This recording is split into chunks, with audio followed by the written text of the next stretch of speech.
Good afternoon বন্ধুরা। আজকে আমাদের লাঞ্চে কী হয়েছে তার একটা শর্ট ভিডিও নিয়ে এসেছি বন্ধুরা, চলুন দেখি। দেখুন, ভাত হয়েছে, মুসুর ডাল হয়েছে পেঁয়াজ দিয়ে, লাউ হয়েছে, লাউয়ের ঘন্ট হয়েছে, লাউয়ের তরকারি হয়েছে, ডিম দিয়ে ফুলকপি থেকে তরকারি হয়েছে,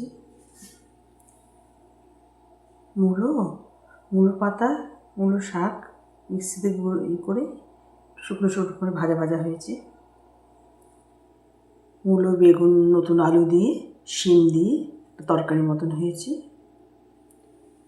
পটল নতুন আলু দিয়ে তরকারি হয়েছে,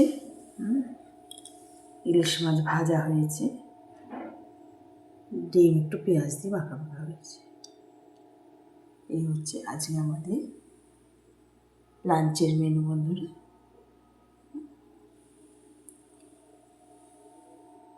এখানে রাখছি, পরে আবার নতুন কোনো ভিডিও নিয়ে আসবো। নমস্কার।